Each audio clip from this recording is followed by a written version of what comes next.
Hi, we are continuing our discussion of the CPU pipeline architecture and hazards. And in this part, we would like to go over some examples of computing the CPU time for various cases for the pipeline. So let's take example of this question here, where we have a MIPS CPU of uh, 5 stage, okay, and the cycle time is 10 nanoseconds.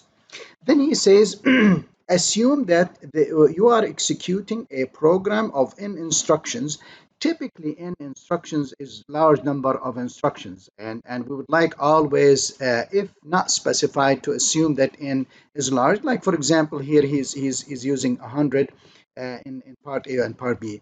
Uh, so n instructions where a fraction f of all instructions immediately follow load upon which are dependent. That's a very critical statement that we need to just pause for a second and understand it.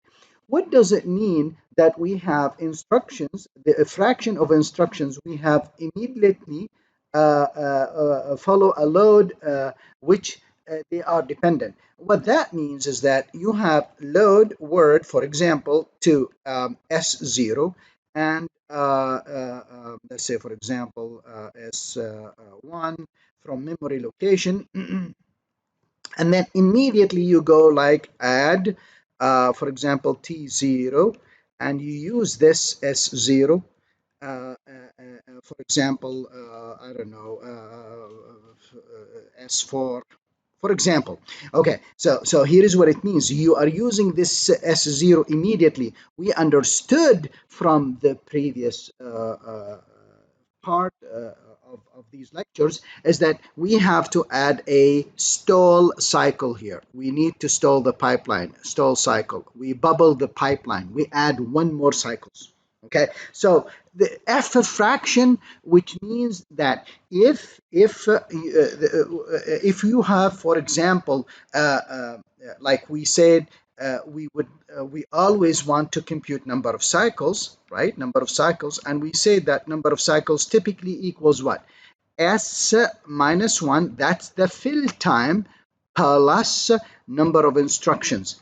Now what we will have to add, for in this case, we will have to add what? We will have to add the the f plus f cycles, because f of those instructions, f out of n of those instructions, will insert extra cycle because of this stall.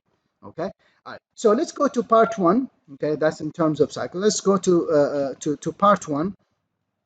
Let's see, I'm sorry, part A here.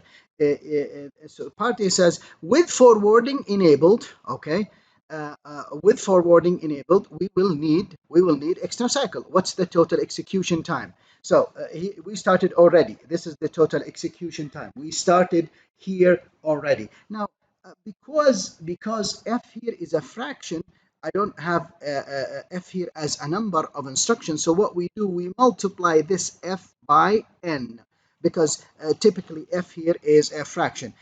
He did not present f here as 30 instructions are of those type. No, he said 30%. So to get number of instructions, I multiply the percentage by the m. So this is number of the cycles, s minus 1 plus n plus fn. So this is number of cycles of any pipeline. But these were added because of the stall. 30% of these instructions are load, based on which immediately I need the result of this load. And therefore, if 30% of these 100 are those, it means I need 30 extra cycles. So number of cycles equals what? Equals 5 minus 1 plus 100, because he told me this n is 100, plus 30% times n, which is 100. Okay, so that is number of cycles, right? And now I understand, if I need CPU time for the pipeline, what do? I multiply number of cycles number of cycles times the cycle time. Okay. All right, so number of cycles times the cycle time. What is the cycle time? Well, the cycle time, he told me this is the cycle time, 10 picosecond. So the 10 picosecond comes down here. The cycle time, number of cycles, is computed from the previous step. And if you add your math correctly, that comes to 1,340 nanosecond. Okay, because this here is 1,000. I'm sorry. This number of cycles here comes to about 134 cycles. Okay, cycles, and you multiply it by the cycle time, which is 10 nanosecond. That comes 1,340 nanoseconds. Okay, let's go to part B. Part B. Okay, so part B, which is this one. What is the speed of the above pipeline compared with non-pipeline processor? Assume the non-pipeline has a stage delay of 9 nanoseconds, except the MEM stage, which takes 10 nanoseconds. Okay, so let's go to part B. So this was part A, and part B, what do I say is that if I have a scalar processor, okay, what do I have to do? Well, the scalar processor has to go through instruction fetch, instruction decode, instruction execute, MEM, write back. Okay, so all of these will take the 9 nanoseconds, 9 nanoseconds. Oh, except the MEM stage, he said it takes what, 10 nanoseconds. So this is 10. Okay, and this is 9 nanosecond. Add those. Okay, because this is what he told me basically. So this comes to 46 nanosecond per instruction. Okay, 46 nanosecond per instruction. Okay, so now the CPU time,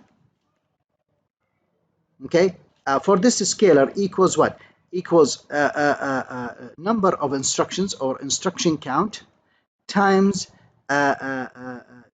time per instruction. Okay, and this is equal 100 times 46 nanosecond, and that comes to 4,600 nanoseconds. Okay, now he is asking what's the speed up. So the speed up is what I've learned, that the speed up of the pipeline, equals the scalar time, which is this one, 4,600 nanosecond, over the time for the pipeline processor, which is 1,360 nanosecond.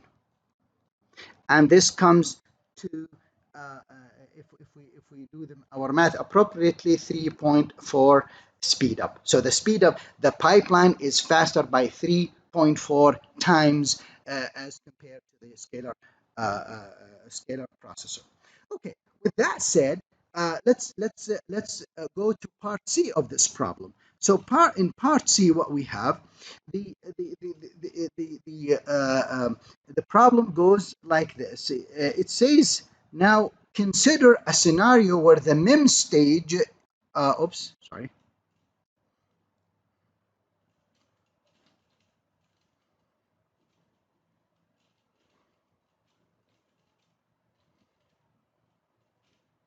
Okay.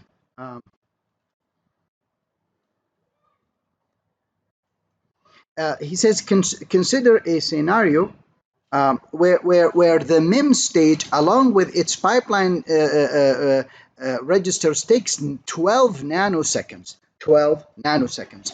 We'll talk about the pipeline register in the next part, but just ignore this for a second. So basically, what happened is that I have the instruction fetch, instruction decode, instruction execute, and then MEM stage, okay, and write back.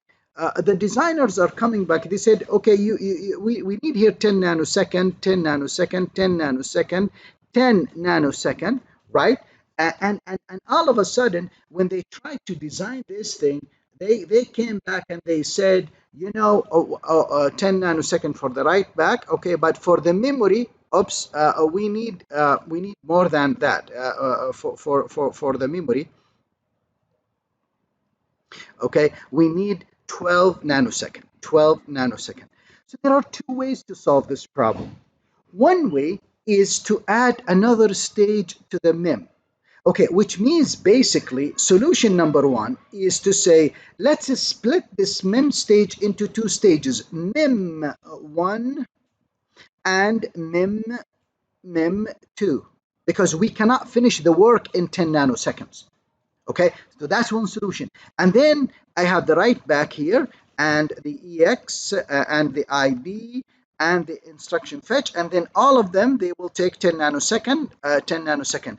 And why I have to, why? Because one stage is 12 nanosecond, I have to do this. Answer, because all the stages of the pipeline must have the same time. Okay, so if one of them is taking more, then I have one solution is to split that stage into two stages. So someone might say, you know, but these two stages don't need 20 nanoseconds. I agree with you, but you cannot keep it as 12 nanoseconds. So this is one solution. So in this case, my pipeline, how many stages now? It is 6 stages pipeline. Now another solution is keep the stages as is: instruction fetch, instruction decode, instruction execute, mem and write back. However, the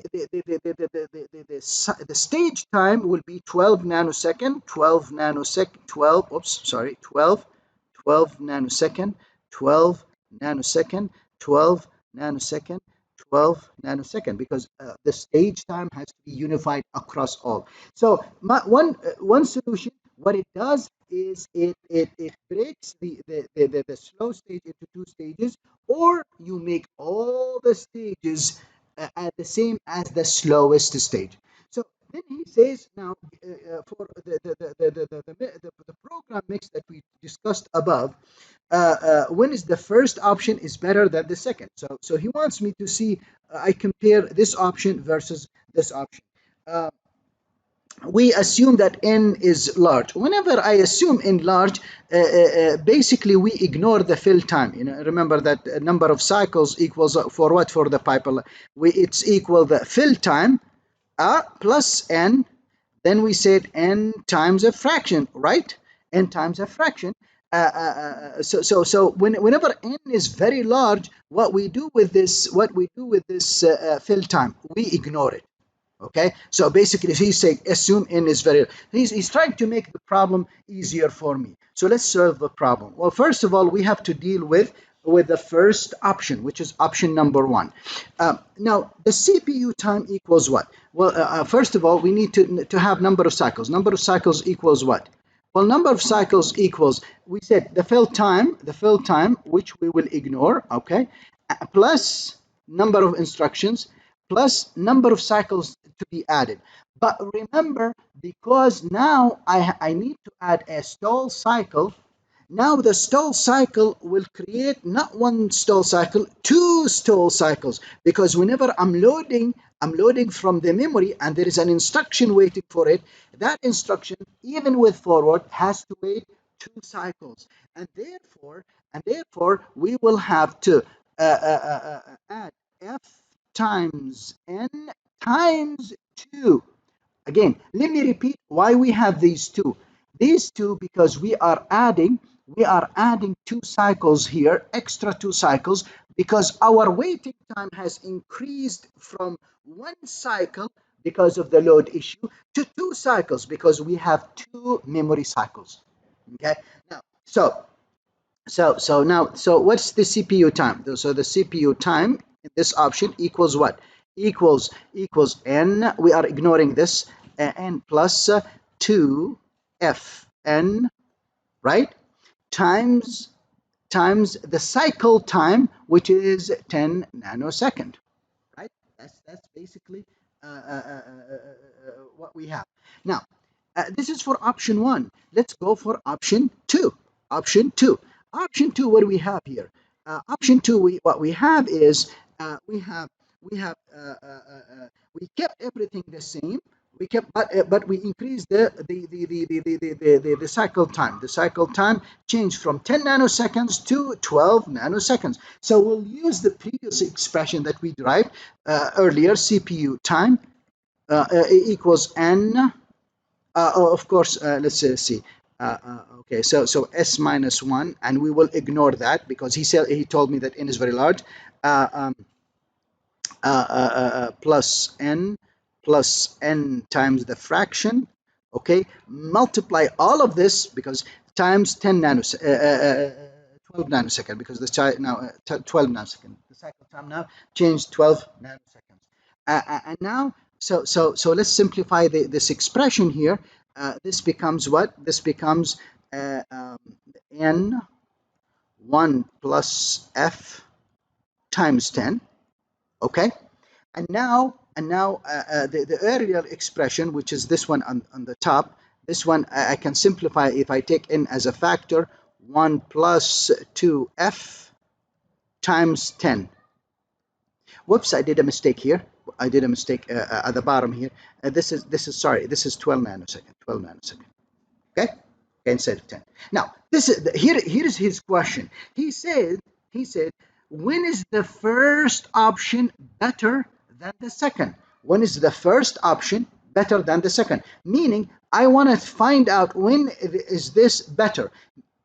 It is better when it is what? When this is less than this. When n plus, I'm sorry, when n multiplied by 1 plus 2f times 10 less than n plus 1 f times 12. Okay, again, this is I brought this expression down here, and I brought this expression down here. I want to know when this option 1 is better, and it's option 1 is better when it is less than option 2, right? So that's basically it. And if you solve this, you will see this is when f, the fraction, is less than a quarter. Is less than a quarter. Okay, then this makes this option better. Otherwise, option 2 becomes better. Okay, so I hope with these two examples, with this example with part A and B and C, I have illustrated the CPU time for the scalar, for the pipeline, with the existence of hazard, and with the design option. Whenever one of the stages, in this case is MEM, is taking long time, what are our design options? Either add more stages or slow down the clock, which means we stretch the cycle time. Thank you very much.